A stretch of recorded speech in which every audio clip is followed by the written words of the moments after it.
We're excited to announce that our very own podcasting platform, Zencastr, has become a new sponsor to the show. Check out the podcast's discount link in our show notes and stay tuned for why we love using Zen for the podcast.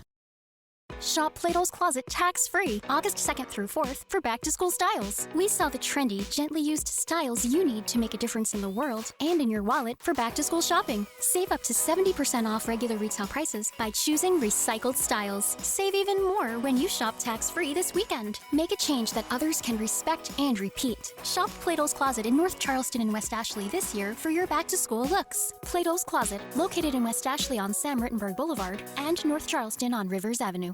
You're listening to the Archaeology Podcast Network.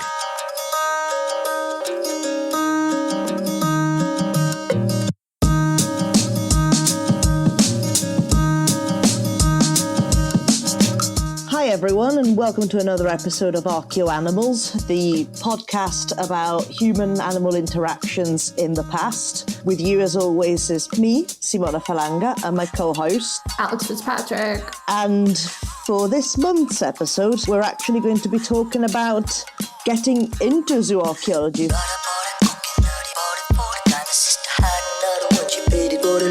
We kind of covered it in like our very first episode, but we've gotten, a lot more listeners in the past, so it felt like it was probably good to like do a whole episode kind of based on not necessarily like just what zooarchaeology is, but like how exactly you get into the field, because especially if you're like not someone who has gone through graduate studies, I feel like something as niche as zooarchaeology can be kind of a weird thing to like get into.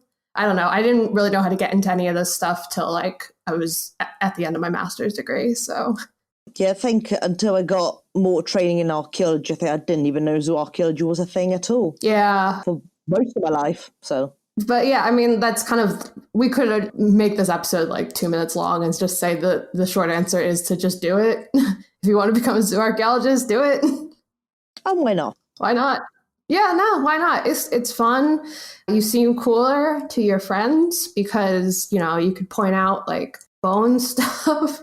Yeah, that's a great icebreaker of parties. Like, let me tell you the difference about astragali amongst various ungulate species. Oh, what you do is you do it during like dinner.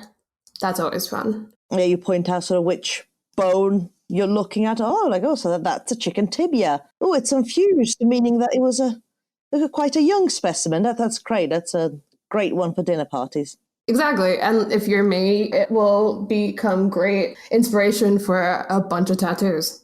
Also good. I really want another one. Yeah, it's really bad. It's a good thing I'm broke. But yeah, no, I guess archaeology is a little bit easier said than done, though, I guess, going into it. But, why would you want to study zooarchaeology other than all the other things we just mentioned, being cool and all that. But if you're me, you really like osteology, but human skeletons give you anxiety. That's basically my reason for doing zooarchaeology. I had like one nervous breakdown in my human remains course in my master's degree. And I was like, I really like the osteology stuff. I will never touch a human bone ever again, which of course is hilarious given that like 25% of my PhD has been about human bones. It's fine. It's fine. It's fine now. I mean, it's not fine, but whatever. I'm just going to say it's because I don't know human bones. What's a human? I don't know. I do it for the archaeology. Yeah. The advancement of the discipline. Yeah, it was a great sacrifice on my part. Oh, was it a ritualistic sacrifice? Of my brain, yeah. I don't know anything anymore. There's nothing inside my skull at this point. It's all leaked out. Oh. Yeah, it's really sad. But not only that, I mean, if you're really interested in the environmental side of archaeology, I mean, that's so much zooarchaeology in terms of looking at past environments. Yeah, so I guess paleoenvironmental reconstruction. Yeah. And the like, but also because in a way, like, it sets the frame for sort of archaeological analysis. Of course, it's in the term itself, so it's about anything that it revolves around human. It's very anthropocentric in itself, archaeology. So, but by looking at animal remains, so you look at the environment and sort of like everything around it, so it sets the frame. Mm-hmm. Yeah. Or if you're anything like me, just because you really like animals. and you want to know about that ancient doggo there. Exactly. Yeah. Listen, all reasons are valid when it comes to why you want to do zooarchaeology. Is it because you hate fish and you want to like really prove that with science? Definitely do zooarchaeology. Okay, for a great PhD, why fish are gross? An analysis. Fish. It just says fish. No. I guess it's too late for me to redo my PhD, but I could definitely like type out 400 pages on that at this point. You can try and do that for a postdoc. Fish, no. I know right now the University of York is part of the Sea Changes program, which is like a series of postdocs and PhDs that are all about, the past environments of the ocean, the use of marine sources in the past, things like that. And maybe if I pitch them like the total opposite of that project, just be like, what you need is one discerning voice out of all those voices who's like, no, all this work is garbage. I feel like David Orton would take me on. I don't know. I think it's a good pitch. I need a postdoc anyway. What were we talking about? Zooarchaeology. Yeah, I mean, I think, Simona, you hit the key points about zooarchaeology, though, in that it's very interdisciplinary. There's so many like approaches you can take with zooarchaeology, which means, in short, that there's loads of ways to get involved, especially, you can be an archaeologist who wants to specialize into something like zooarchaeology, or you can be a biologist or a zoologist with an interest in the past. It's a lot of ways to kind of get into it, Yeah, no, absolutely. And to be fair, like you could go into it with no background at all and just retrain. Yeah. Bastet approves. I mean, when I got into zooarchaeology, obviously I was doing archaeology already, but I had a pretty decent background in biology and had almost gone into my undergrad degree as a biologist and then decided that sounded too hard. So that's kind of like the kind of pathway I took eventually to get to it. So, you can come from different places for sure. Yeah, to be fair, it's like, are you not squeamish about bones? Cool. Do you like animals? Yes. Excellent. That'll do.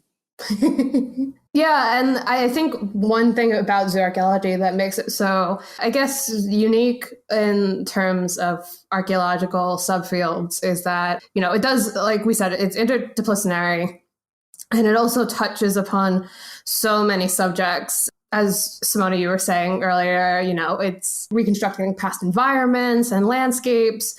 You can look at subsistence strategies of humans. You could also look at the kind of population dynamics of different species as well throughout the past, which may or may not be affected by human actions. Cultural and ritual, obviously, it's our favorite thing to talk about on here. Symbolism, there's just so much. It's kind of like never ending. Like, what's your favorite kind of zooarchaeological adjacent thing to do? Personally, like the area within zooarchaeology I'm most interested to is the introduction of non-native species. Yeah. So as in the deliberate introduction. We also, for any new listeners, we did a whole episode on that, so. I think like more like several when you get down to it.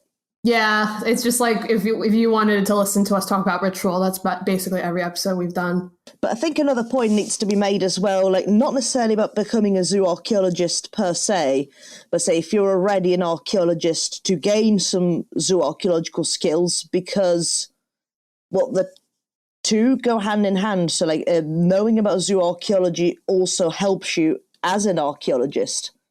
Because like even something as futile, say if you're running a site, you find a bone and you do need to know whether it's human or animal, because that dictates how you tackle it. Is also, useful to get an idea, I don't know, say of industry or being able to distinguish a bone from worked or unworked. And then that also feeds into, say, if you're interested in experimental archaeology and sort of how material culture was made out of organic material, bone in this instance. So I think there's something that needs to be said about gaining zooarchaeological training, even if you don't want to become a zooarchaeologist per se.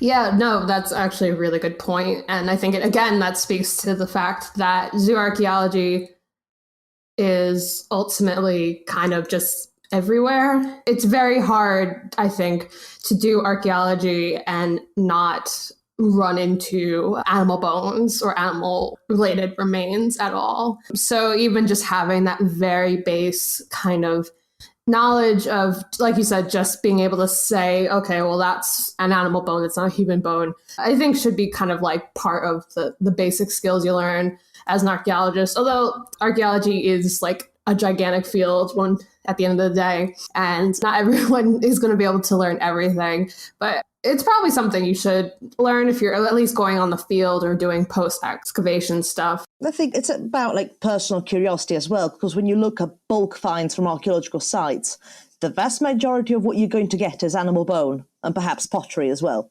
So in a way, if you're an archaeologist and work in the field, you will find a lot of animal bone.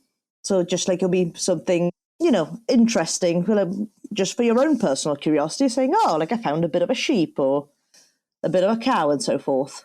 Do you know, at university, I had a really, really good experience with zooarchaeology because just tapping into this kind of interdisciplinary thing.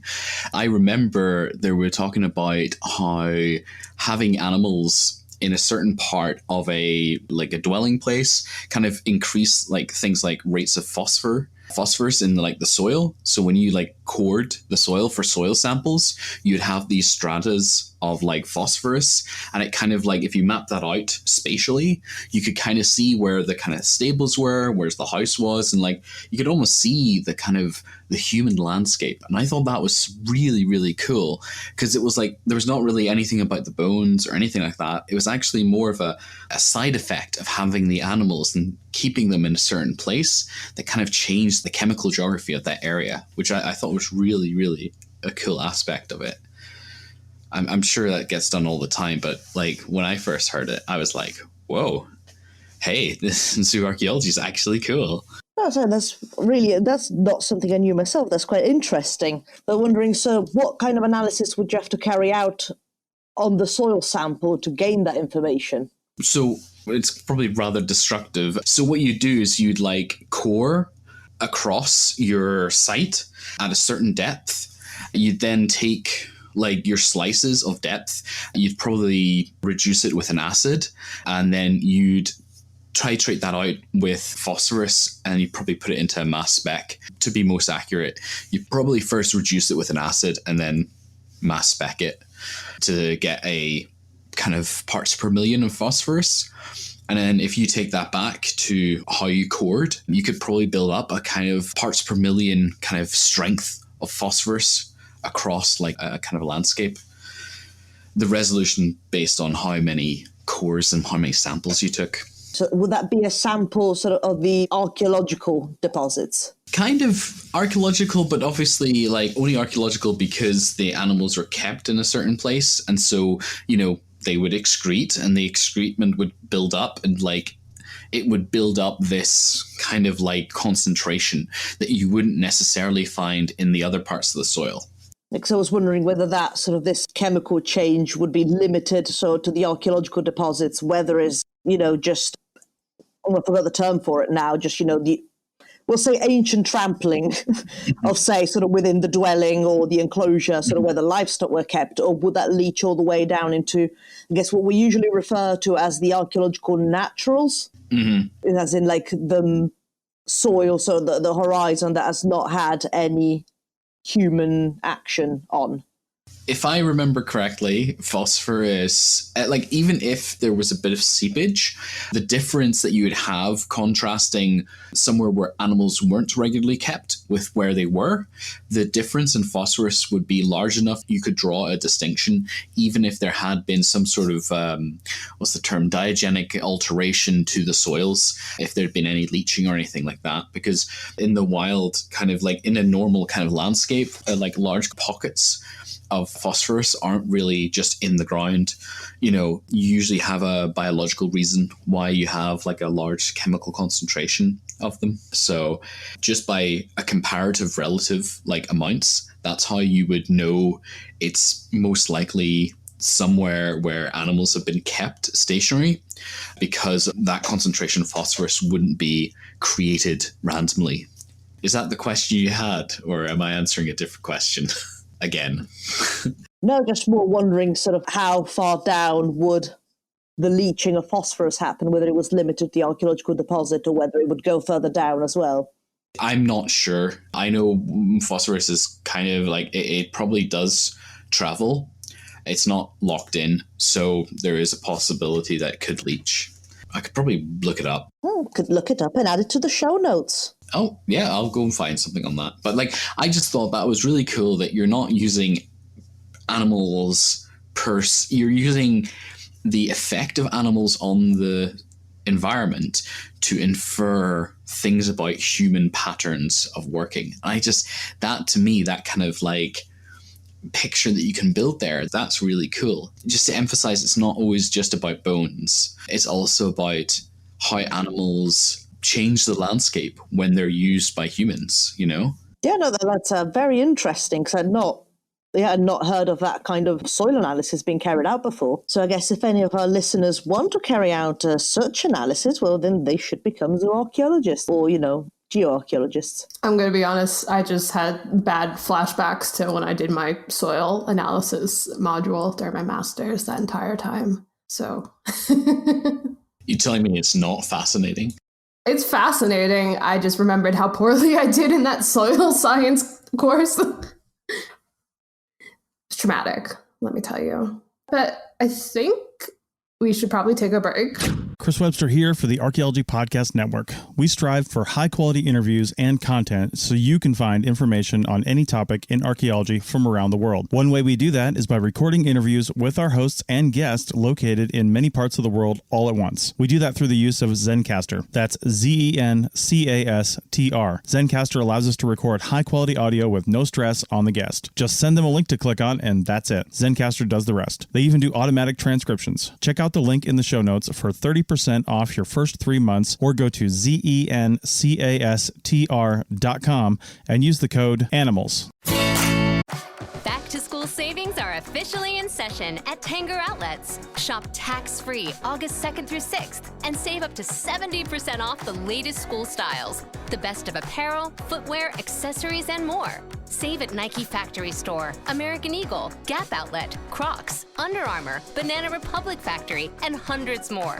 There's always something happening. Discover the latest fun and events all season long. Tanger Outlets, your savings destination.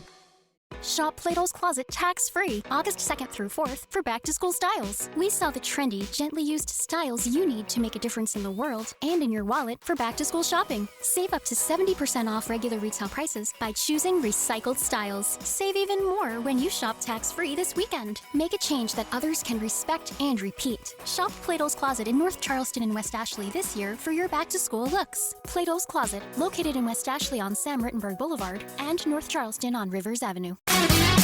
And we are back with Archaeo Animals. We are talking about zooarchaeology in general and how you become a zooarchaeologist. What are the kind of, interests you might have, the skills you may need, all that good stuff. Although, to be honest, given that I'm a zooarchaeologist, you do not need many skills. So I figured for this part, we should specifically talk about skills. I feel like, at least personally, with zooarchaeology, we can kind of divvy it up into 3 main categories. You have your archaeology skills, obviously, your osteology skills, and then more biology, environmental studies type skills. And then, of course, some other things, depending on if you want to specialize, I would agree with you, because, of course, we'll get more into it probably in the 3rd segment, but I am not a zooarchaeologist.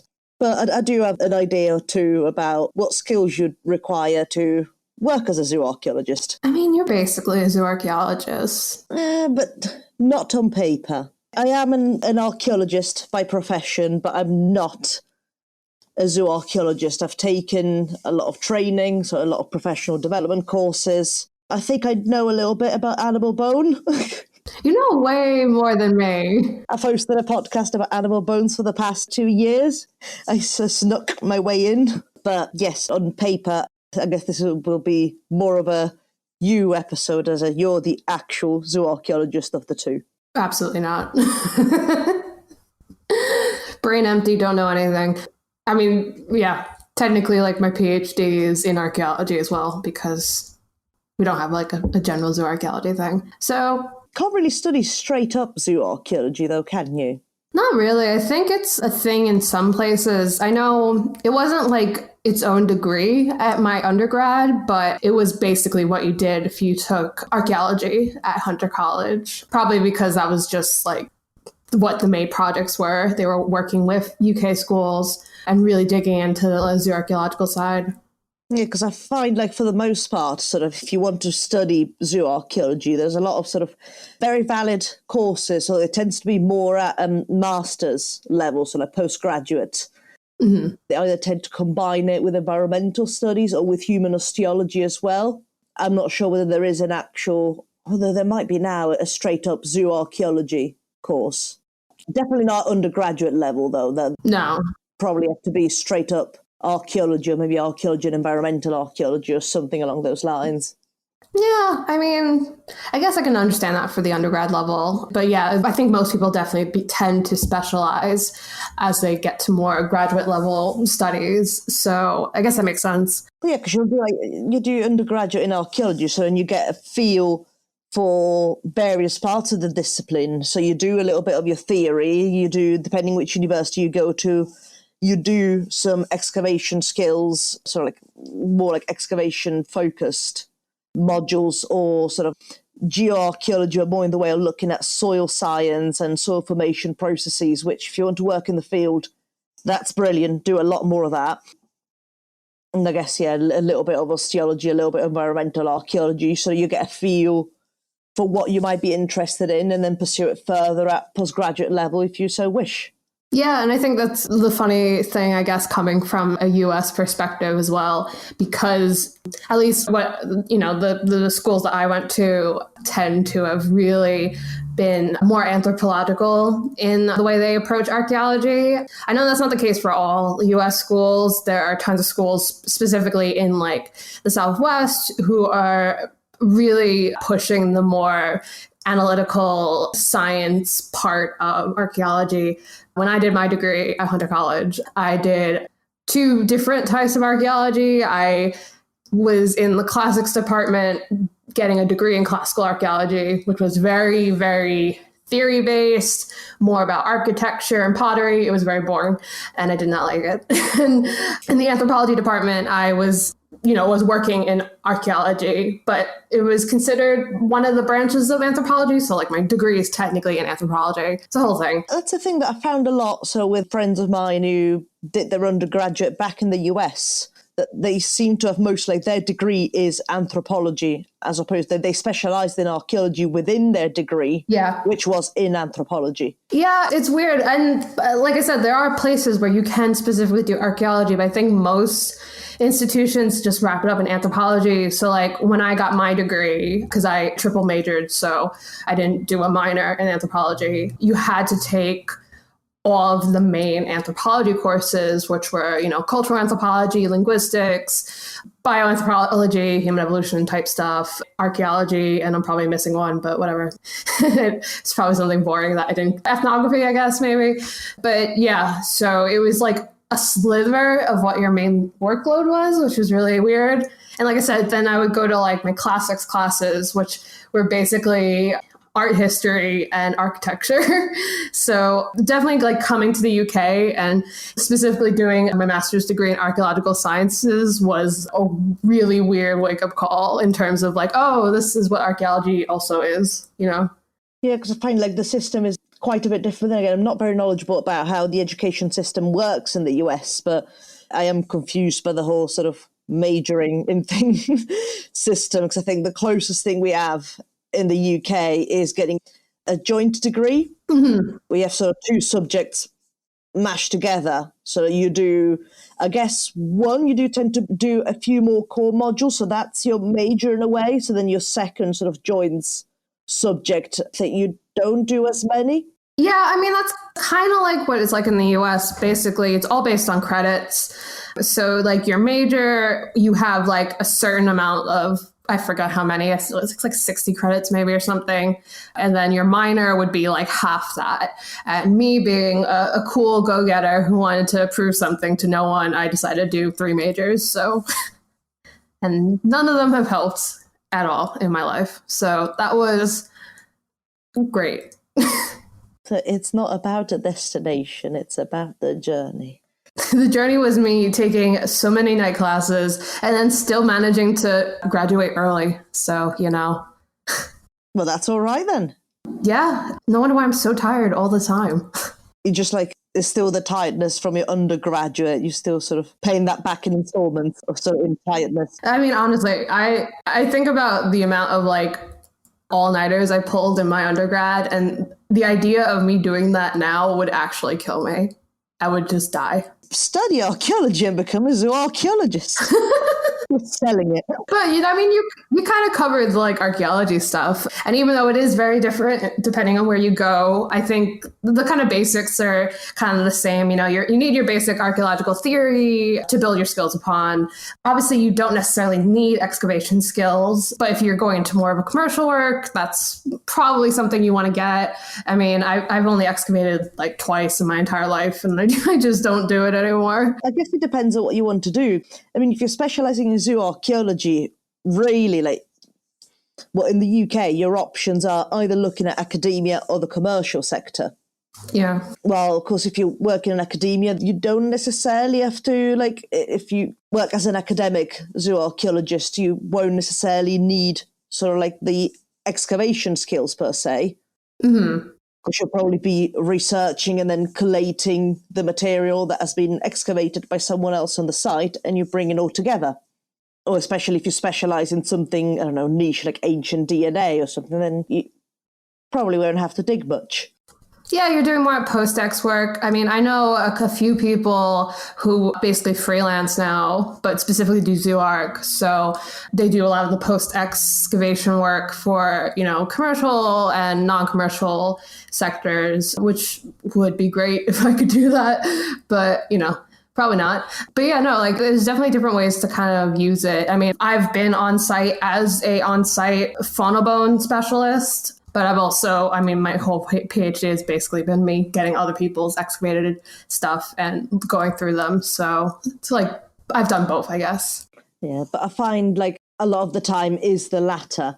If you do it sort of within academia or even commercially, or both, because a lot of people do both in a way. So they have their own sort of papers that they do publish, but then they also work as sort of specialist for commercial and non-commercial units. Yeah, and at the end of the day, kind of the base skills from archaeology are still needed regardless of whether or not you work on-site or off-site. It just kind of depends on what else you're able to do. But I guess the other thing that doesn't really matter if you're on-site or off-site is knowing kind of the osteology parts of it. It's kind of the essential one, I guess. Yeah, I will say, I think that what I like about Zooarchaeology is that it's a bit more forgiving because you have to know so much. If you're lucky enough, especially to work in an institution, you usually have the luxury of reference material. So, it's good. You should know most skeletal anatomy of, quadrupeds in general, or the anatomy of bone in general, and basic concepts of taphonomy and pathology. But I could recognize a crocodile skeleton, but I probably couldn't do the nitty gritty of a crocodile skeleton. Especially as a lot of the bones you'd find will probably have a lot of taphonomic damage on them. They might be incredibly fragmented. So if you just get, I don't know, a third of the epiphysis of a juvenile sheep's femur, if you can identify it from the get-go, you just look at this 2-centimeter fragment and go, oh yeah, that's what it is. Then hats off, you have superpowers, the master of zooarchaeology. But osteological knowledge, I guess, will be the essential one, whether you do work in the field or out the field. Even though I must say, a bit of sort of field technique and excavation technique will be still something useful to know, just because it informs your work in the way that if you know how an archaeological site operates, that does also help you in your work as a zooarchaeologist. True. Yeah. Especially because you'll understand, that there are some taphonomic characteristics that are associated with the excavation itself. You'll understand sampling bias, things like that, which are pretty integral to, kind of figuring out the biases that may be part of your assemblage. But yeah, and then, kind of need to know your general biology, environmental studies. It probably helps to know what a bone is. Yes. I mean, just you know what? I'm just throwing it out there. Probably helpful to know what a bone is, which, to be fair, sometimes I forget like the anatomy of the bone itself. So, I mean, like, I forget terminology all the time. They'll be like, oh, what's that? Oh, yeah, could you see? Like, that's the spongy bit. Yeah, a lot of me copying and deleting spongy bits out of my PhD because I just can't remember what it's called. And honestly, even right now, I couldn't tell you off the top of my head. Hashtag spongy bits. Hashtag spongy bits, chunky spongy bits. We love to see it. But also, I mean, especially a site by site basis, you want to have some kind of idea of, the range of specific species. If you're finding a kangaroo in the UK and it's like a late Bronze Age assemblage, you probably have something very interesting going on there. So like having that kind of background is pretty helpful, kind of knowing the environmental changes, the fact that some animals will burrow, so you might find rabbit bones in places that you won't necessarily figure they'd be in, kind of the behavior animals, really general stuff of like, what do they eat? Does that mean that this animal ate that animal and that's what we're seeing in the assemblage? It sounds like very basic stuff, but I mean, it is. It's just kind of that background information that you need to pull at to form your interpretations. Yeah. So. You still thinking about like what a bone is? Human osteologists are going to hate this episode. No, that's not a call out to human osteologists, by the way. I think zooarchaeologists are going to hate this. I think most zooarchaeologists hate this show, to be honest. It's fine. Listen, I am the everyday man here to tell you that you can become a zooarchaeologist too with very little effort. I'm an inspiration. That's how I like to see it. Not only all that, so like those are kind of like the basic core skills I would say you need. But, like everything else in archaeology, you can specialize if you want to be like a real nerd about it, which good for you. I can only grasp zooarchaeology. If I specialize any further, my brain will literally melt. But I guess you could be looking at sort of the soft skills as well, because you'd want to look at critical thinking. So when it comes to actually analysing an assemblage and drawing conclusions, report writing, specifically for archaeology, is an important skill to have. And there's plenty of courses that you can do on that not necessarily a graduate level, they're just professional development courses that you can do on report writing. Still don't know how to write a report.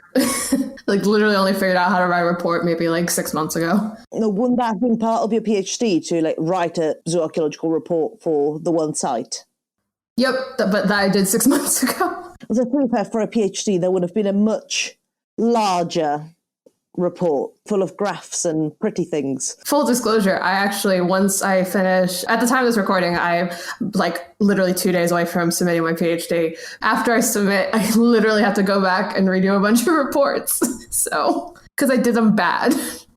Oh. It's fun. It's all fun. PhDs are just redoing all your work all the time. But yeah, no, you're right. Those are like the real nitty gritty core of like all of like archaeology, basically. Yeah, and I guess IT skills to an extent, because you'll need software to produce some of the scatter plots and the graphs for the report.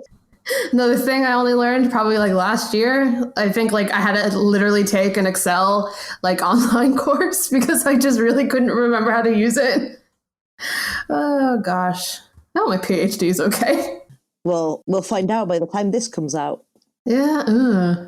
Yeah. Maybe let's take a break so I can ponder the gravity of what you just said. Back to school savings are officially in session at Tanger Outlets. Shop tax-free August 2nd through 6th and save up to 70% off the latest school styles. The best of apparel, footwear, accessories, and more. Save at Nike Factory Store, American Eagle, Gap Outlet, Crocs, Under Armour, Banana Republic Factory, and hundreds more. There's always something happening. Discover the latest fun and events all season long. Tanger Outlets, your savings destination. Shop Plato's Closet tax-free August 2nd through 4th for back-to-school styles. We sell the trendy, gently used styles you need to make a difference in the world and in your wallet for back-to-school shopping. Save up to 70% off regular retail prices by choosing recycled styles. Save even more when you shop tax-free this weekend. Make a change that others can respect and repeat. Shop Plato's Closet in North Charleston and West Ashley this year for your back-to-school looks. Plato's Closet, located in West Ashley on Sam Rittenberg Boulevard and North Charleston on Rivers Avenue. All right, case studies. These will be fun for this episode because they are basically just our own personal stories. The greatest of all case studies. But mostly Alex. No, you got a story. I mean, an interesting one for sure. Interesting. I mean, you decided to do the right thing, which is to avoid the PhD struggle as soon as possible, which is something I wish I did. I very nearly did, but then I didn't. Wish that was me. So I thought if I did any more of that subject, my brain would literally fry. Yeah, well, now my brain's fried and I owe 6 figures worth of student loan debt. Yeah. Well, mine wouldn't have been in archaeology anyway, so. Yeah. But, you know, might as well start off then with you. Not to put you on the spot. Oh, that's all right. So here's the case study of how I've become a zooarchaeologist, except I am not. So here's the story of how I have not become a zooarchaeologist. So as I said before, I'm an archaeologist by profession, but I'm not a practicing zooarchaeologist. I have done training in zooarchaeology, but that's not at degree or master's level. It's a combination of courses that I've taken and independent reading, and of course, you know, a deep passion for the subject, as you might expect from someone who's co-hosting a show about animal bones. But I think with me, because for most of my life, I had no idea that zooarchaeology was actually a discipline. Of course, I knew about archaeology, of course, which is something I found fascinating at the time, but hadn't really, again, given too much thought into. So if you take it, roll it all the way back, it was just this little kid that really loved animals. Because I said I was raised in a fairly rural area. I had, you name an animal, domesticate-wise, and we've probably had it at some point, because my family had some land, and I used to spend a lot of time there, and, you know, dogs and cats and chickens. I just really liked animals, and at the time I wanted to be a vet, until it probably hit me how much hard work it is actually going to vet school. But jokes aside, it's just childhood dreams sort of went away as I proceeded with my own life and sort of did my degrees in that, and then the archaeology bug sort of came back hitting me. So I decided, I got to a stage years and years ago thinking, I'll tell you what, I think I might retrain and give this archaeology thing a go. And while talking with a few people who are professional archaeologists, I found out that the study of animal remains was actually a thing within archaeology, and I found that fascinating because it was the perfect fit sort of for my love for animals and wildlife, which I've had since I can remember, and archaeology, which was another sort of subject that I was very interested in, actually since I was a slightly older child. So I think I first started getting interested in archaeology at about 5 or 6. So I thought it was almost a homecoming for me, so taking back to 2 passions that I had when I was very little, sort of, and try to turn them into a reality. So, of course, while I'm not a professional zooarchaeologist by trade, I have managed to actually become an archaeologist. I have been for a fair few years now, and I still sort of cultivate my interest in zooarchaeology, of course, with the podcast and sort of my own independent reading. I guess that's my story. You also have a great collection of reference material, to be fair. Yeah, they just domesticate central. I'm jealous of it. Like, I wish I had that kind of collection, but I don't. I just have bits and bobs here and there that I've picked up. So, in many cases, literally picked up. Well, in a way, so having sort of domesticated species to be looking at, especially if you're learning, is something very, very important. So it'd be good as well, like if there is somewhere near you, or so, whether there's an institution or someone who does have a reference collection, there'll be something very good for you to consult, sort of, if you decide to train to become a zooarchaeologist. It's one thing reading about it, and it's another actually looking at the material. Will be modern, but still, because of course the modern specimens are, you know, complete, and then that can help you in the field or in academia or as a specialist or whichever path life takes you. It'll help you actually identify the often minuscule fragments that you find in an archaeological setting. Yeah, I mean, one of the things I wish that I did, especially during my PhD, was like, if I had the time and the resources to do like, take like a course in like butchery, like actually real life, like modern day butchery, just to have a better understanding of like the certain cuts and things like that. Just like stuff like that, that is technically, it's modern, but I mean, you know, it comes from a place that has been practiced for many, many years. Same thing with kind of, like you said, working with domesticates and understanding, you know, raising domesticates and stuff. There are some changes, obviously, to how we do those things, but there's some very core aspects of it that haven't really changed at all. Things don't change. Like in terms of butchery practices, like if you look at some of the more traditional tools used for butchery, I mean, they wouldn't have changed an awful lot. The old saying that if something isn't broken, why fix it? I mean, it's something I've tried to do sort of little experimental bits myself, and it's indeed how, like, I've got a lot of my reference material is actually from, dinners. So various chicken dinners and turkey dinners and, yeah. Yeah, same. Like lamb roasts, which is good because that has also taught me a little bit about carnivore gnawing. Oh, yeah. Because sometimes I'd give the bones, of course, not the cooked bones, don't give cooked bones to your pets, but I've given, like, some of the uncooked bones to my dog, and I'd leave them with her for a little bit for her to sort of play and then eventually get bored of them. And then I sort of like properly clean them up, and I've got some reference material of a complete or a near complete bone with usually a butchery mark. Say if it's a leg or lamb, you won't have the entire femur, it'll be chopped sort of at the epiphysis. So you have a butchery mark there, and then the rest, you have at least a lot of the diaphysis and one of the epiphysis still there, and you have carnivore gnawing on it too. Triple function. Yeah, it also reminds me that I kind of wish I developed a better relationship with our local butcher. I'm sure with many butchers, like, just ask them if they got any spare bones. It won't sound weird because they'll just presume you have a dog. Of course, in my case, I do have a dog and I do give them to my dog. Yeah, don't worry, it won't be weird. They'll just think, oh, that's fine, she's got a dog. Here, have some bones. It will mostly be ribs, though. Which is fine. I mean, especially if you're kind of looking at, you know, taphonomy in general and just seeing, you know, the effects of carnivore gnawing on bone, generally speaking. So if you're learning and you want some, like, bones for reference, a bunch of ribs, probably not the best place to start. Yeah, probably. I don't know. I don't do any of the cooking in this household, so I don't think I've ever spoken to our local butcher. So that was my first problem. I do the bulk of the cooking mostly, so. Yeah, I don't do anything. I'm coming to realize doing this episode. Well, that's not true. Like, you moan about fish and pig. That is true. I'm very good at complaining. Oh, top-notch complaining. Extremely good. If only that was a job. You can be your own Pliny. Oh, I wish. And there you go, Roman reference. Made it. God forbid we got through this whole thing. We got him. I was waiting. I really was waiting. This is great. We should have a wee klaxon. Like, Simona's Romans have arrived. Yeah. No one expects them. Actually, we do. Like a horn. Put a little jingle while I'm here, sort of like, you know, holding my hands, sat in my dressing gown.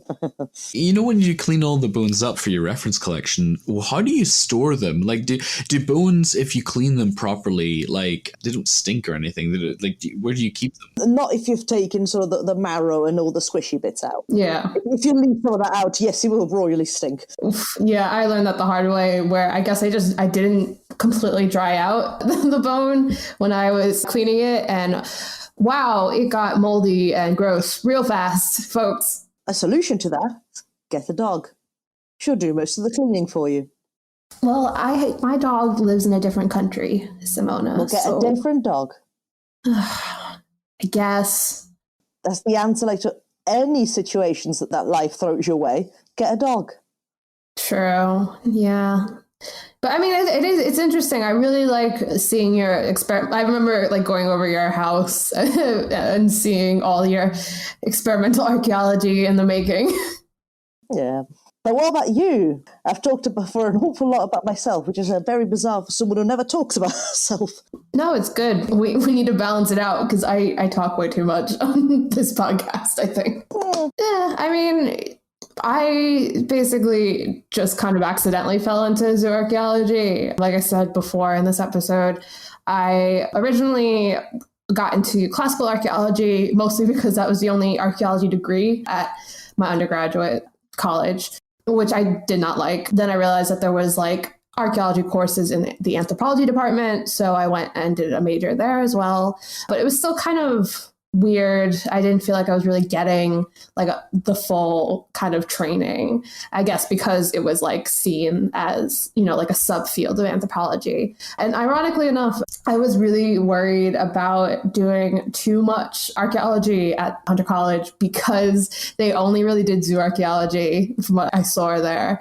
So I was like, I don't want to, I don't want to get pigeonholed into zooarchaeology. I'd rather go and get like experience of like all different parts of archaeological science before I decide. So look at me now. That is great. I probably could have saved so much money if I just done that. But, I did my first excavation as a study abroad, working with the University of Bradford in Scotland. Really liked it, really liked how they really emphasized the hands-on process of being in the field, learning excavation skills, doing the actual sciences. So when I was looking into master's programs, I decided to apply there and specifically did archaeological sciences because at that point I figured, I had the archaeological theory training. I knew about, from classics, I knew about material remains, looking at pottery, looking at stonework, architecture, things like that. I was like, I wanted a hands-on approach. Also, I hadn't taken a science class in like 5 years at the time.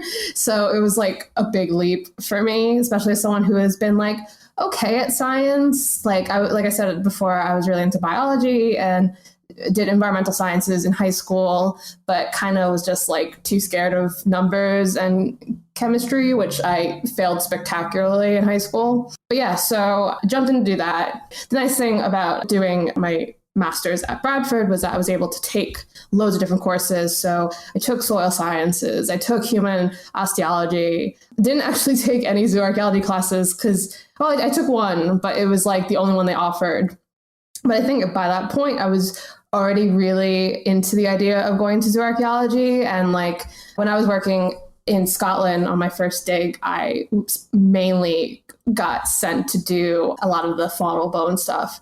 So I already had that hands-on approach to it. So when it came to, deciding what my master's dissertation was going to be about, I decided, I'm going to do something about animal bones. Unfortunately, that ended up being fish bones.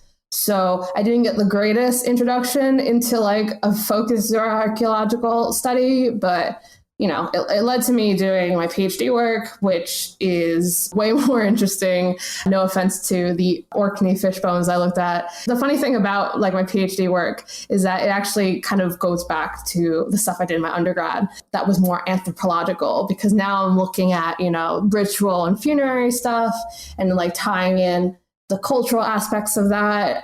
So it kind of ends up becoming full circle at the end of the day. And then, I don't know, I guess submit this PhD and hopefully it's good. And then I guess I'll have a doctorate. So that's my story. I feel like I should applaud. Do a round of applause or something. Please don't. But yeah, no, I think it's nice though that we have very different experiences into getting to zooarchaeology. So yeah, with me it was a very sort of childish surprise. You can do that? I could do that. Meanwhile, I was in my undergrad going, you guys just do that? And then ended up doing it anyway when I moved to a different country. But I think it's a fascinating field, and I would encourage, if people have an interest with it, they should go for it. Mm-hmm, for sure. At the same time, make sure maybe you do some courses, read up on it. And as with anything, with any discipline, because of course, we made it sound probably a bit easier than it is, because I think with zooarchaeology, it's easy to sort of get to grips with it, learn the basics, but it's difficult to master. And that sort of applies for, I think, pretty much everything under the sun. So, of course, as with anything, sort of before you commit yourself to 3 or 4 years of your life to something, have a good think about it, read about it, listen to the show, obviously. And tell your friends. And do some courses, see if you really think this could be something for you. And then if you still think, go for it. Yeah, I mean, when we were first approached to even do this podcast for the Archaeology Podcast Network, I mean, that was like one of the main reasons why I wanted to do it, is because I wanted to show off, that zooarchaeology is a very flexible and like huge field in comparison to what you probably think of it if you weren't in the field itself, and that there's so many different facets to zooarchaeology that you could specialize in or you could approach. I mean, we definitely didn't even cover all of them in this episode. There's probably more that I don't even know off the top of my head. But yeah, I mean, I think because it's so interdisciplinary, I think there's also luckily so much resources out there for people who want to get into it. Because, anatomy and osteology is used for other fields. You can find loads of like guides and manuals to the anatomy of certain animals and things like that. There's plenty of amazing manuals out. So you got that there. And I like to hope that our podcast does help a little bit somehow. I think part of the reason, sort of like when I first sort of like agreed to co-host a show as well, because it's this, I wanted to create something that I would have liked to listen to when I first learned about zooarchaeology. That I would have loved for there to be something sort of like our show, where like we are quite factual and pass a lot of information, but we also do make light about a lot of things. It doesn't make for a very dry listen, which is also fine. There's a time and a place for everything. But it's just, I've been trying my best to do what I would have liked to listen to sort of maybe 6 years ago. Yeah, no, for sure. And I think also, at least in the UK, zooarchaeology can be a very insular field. I mean, we name drop a lot of people on this podcast because they're people that like me and Simona both like either know from a professional standpoint or not. Because there aren't, as many. But, we want to break through and make it more inclusive to other people. So, wow, I think this is the most like uplifting episode we've done, kind of, maybe. Somehow. Yeah, it's taken a toll on me to be this positive for this long. So we should probably get to the close. Yeah, but then the moment we close this off, you're going to have some food, which is also a positive. So wouldn't that be like too much positive all in one? I'm going to have a stir fry. Positivity overload. Yeah, it does have fish in it, though. Fish is good, just not their bones. No. So yeah, that was an episode of Archaeoanimals. As always, we are on Twitter at Archaeoanimals. Follow us on there. Let us know what you want to see for another episode. We love hearing people's suggestions on episodes we should do. Any questions, whatever. Oh, speaking of which, so like official statement, I did not rig the poll on the next video game episode. Because someone here, and I'm not name dropping Alex, has implied that I've somehow created false accounts to make sure our next video game episode would be about Dragon Age creatures. I think that's fake news.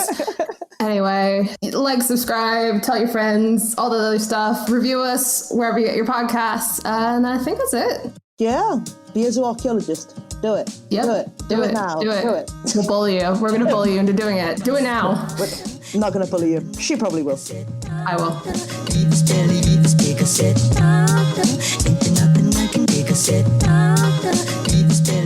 Thank you for listening to Archaeoanimals. Please subscribe and rate the podcast wherever you get your podcast from. You can find us on Twitter at Archaeoanimals. Also, the views expressed on the podcast are those of ourselves, the hosts and guests, and do not necessarily represent those of our institution, employers, and the Archaeology Podcast Network. Thanks for listening. This show is produced and recorded by the Archaeology Podcast Network, Chris Webster and Tristan Boyle, in Reno, Nevada, at the Reno Collective. This has been a presentation of the Archaeology Podcast Network. Visit us on the web for show notes and other podcasts at www.archpodnet.com. Contact us at chris@archaeologypodcastnetwork.com. Thanks again for listening to this episode and for supporting the Archaeology Podcast Network. If you want these shows to keep going, consider becoming a member for just $7.99 US a month. That's cheaper than a venti quad eggnog latte. Go to archpodnet.com/members for more. Back to school Back-to-school savings are officially in session at Tanger Outlets. Shop tax-free August 2nd through 6th and save up to 70% off the latest school styles. The best of apparel, footwear, accessories, and more. Save at Nike Factory Store, American Eagle, Gap Outlet, Crocs, Under Armour, Banana Republic Factory, and hundreds more. There's always something happening. Discover the latest fun and events all season long. Tanger Outlets, your savings destination. Shop Plato's Closet tax-free August 2nd through 4th for back-to-school styles. We sell the trendy, gently used styles you need to make a difference in the world and in your wallet for back-to-school shopping. Save up to 70% off regular retail prices by choosing recycled styles. Save even more when you shop tax-free this weekend. Make a change that others can respect and repeat. Shop Plato's Closet in North Charleston and West Ashley this year for your back-to-school looks. Plato's Closet, located in West Ashley on Sam Rittenberg Boulevard and North Charleston on Rivers Avenue.